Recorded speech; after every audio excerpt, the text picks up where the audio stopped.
കൂടുതൽ വാർത്തകളും വീഡിയോകളും കാണാൻ ഈ ചാനൽ സബ്സ്ക്രൈബ് ചെയ്യുക. കൂടെ ബെൽ ബട്ടൺ അമർത്തുക.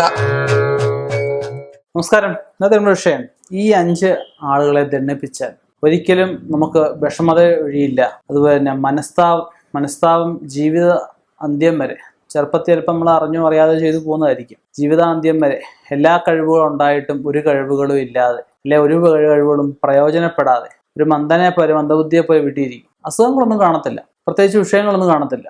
ഇവർക്ക് ജീവിതത്തിൽ ഉണ്ടാകുന്ന എല്ലാം പാകപ്പിഴകളായിരിക്കും. പറ്റുന്നതെല്ലാം ഇവർക്ക് അബദ്ധങ്ങളായിരിക്കും. ചെന്ന് ചാടുന്നതെല്ലാം ഇവർക്ക് യോജിക്കാത്ത കാര്യങ്ങളായിരിക്കും. പഠിക്കാൻ പോകുന്നത് പൂർത്തിയാക്കത്തില്ല. എഞ്ചിനീയറിംഗ് പോയാൽ അത് പകുതിയാക്കി ഡിഗ്രിക്ക് പോകും. ഡിഗ്രി പൂർത്തിയാക്കാതെ ചിലപ്പോൾ ITIക്ക് പോകും, അല്ലെങ്കിൽ ഡിപ്ലോമയ്ക്ക് പോകും.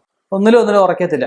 ഒരു ജോലി സ്ഥലത്ത് ചെന്നാൽ എന്തെങ്കിലും നിസ്സാര കാരണത്തിന്റെ പേരിൽ പിണങ്ങിപ്പോരും. ഇതൊക്കെ നമുക്ക് ഈ 5 പേരെ ദണ്ഡിപ്പിച്ചു കഴിഞ്ഞാൽ ഉണ്ടാകുന്ന മനസ്താപം കൊണ്ട് പറ്റാവുന്ന കാര്യങ്ങളാണ്. നമുക്ക് എന്തൊക്കെയാണെന്നല്ലേ? ഒന്നാമത് മാതാവ്, അതായത് അമ്മ, ജന്മം തന്ന്.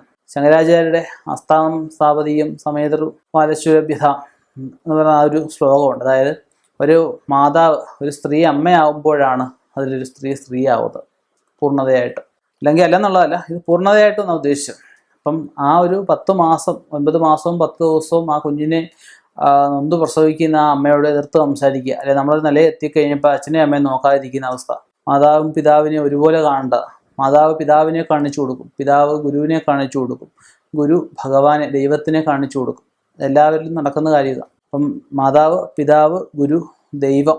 ഇതുപോലെ കാര്യസാധത്തിന് മാത്രം ഭഗവാനെ വിളിക്കും, കാര്യമില്ലാത്തപ്പോൾ വിളിക്കത്തുമില്ല. വീട്ടിൽ അമ്പലം ഉണ്ടെങ്കിൽ വീട്ടിലെ ഭഗവതിമാർ അല്ല ഭഗവാന്റെ കാര്യം കൊണ്ട് നമുക്ക് എല്ലാ കാര്യങ്ങളും നേടിയെടുക്കാൻ പറ്റും. മറ്റ് ഭഗവാന്മാരൊന്നും ആവശ്യമില്ല എന്ന് ചിന്തിക്കുന്ന ഒരുപക്ഷം ആൾക്കാരുണ്ട്. അതും തെറ്റായ ഒരു കാര്യമാണ്. ഗുരുക്കന്മാർ, നേരത്തെ പഠിച്ച പൂർവ്വ വിദ്യാലയങ്ങളായാലും പൂർവ്വ വിദ്യാർത്ഥി സംഗമങ്ങളൊക്കെ ഇപ്പോൾ കാണുന്നുണ്ട്. നേരത്തെ അറിവ് പറഞ്ഞ ഗുരുക്കന്മാര്, അറിവ് പറഞ്ഞ ആചാര്യന്മാര്, ഇതെല്ലാം നമ്മൾ തള്ളി പറയുന്ന അവസ്ഥ.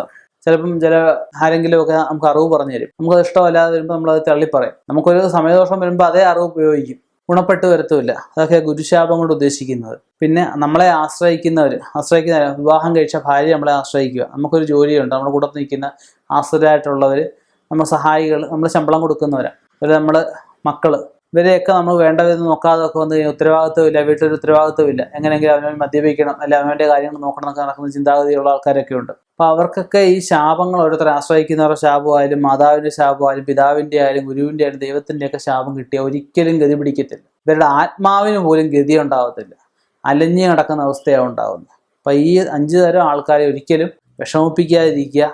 കഴിവതും അവർക്ക് ഉപകാരം ചെയ്തില്ലെങ്കിലും ഉപദ്രവം ചെയ്യാതിരിക്കുക. ഒരാളെ നമ്മൾ സന്തോഷിപ്പിക്കുന്നതും സങ്കടപ്പെടുത്തുന്ന വ്യത്യാസമുണ്ടല്ലേ? സന്തോഷിപ്പിച്ച് കഴിഞ്ഞാൽ അവരുടെ ഒരു പോസിറ്റീവായിട്ടുള്ള എനർജിയാണ്, സങ്കടപ്പെടുത്തുമ്പോൾ നെഗറ്റീവായിട്ടുള്ള എനർജിയാണ്. ഇത് ആർക്കാ വരുന്നത്? അവനവന് തന്നെ. മനസ്സിലാക്കുക, തെറ്റ് ചെയ്ത് പോയിട്ടുണ്ടെങ്കിൽ പരിഹാരം തീർച്ചയായിട്ടും ഉണ്ട്, സർവ്വ പ്രായശ്ചിത്തങ്ങളും ഉണ്ട്. ഒരു കൊച്ചുകുട്ടിയുടെ ആയാലും ഒരു തെറ്റ് ചെയ്താൽ ക്ഷമ ചോദിക്കുന്നത് മടി വിചാരിക്കേണ്ട ആവശ്യമില്ല. ഇനിയെങ്കിലും വിഷമിപ്പിക്കാതെ മുന്നോട്ട് പോവുക. ചെയ്തു പോയ തെറ്റിന് പരിഹാരം ഉണ്ട്. പ്രായശ്ചിത്തം ചെയ്താൽ തീരാത്ത പരിഹാരങ്ങളൊന്നും തന്നെ ഇല്ല.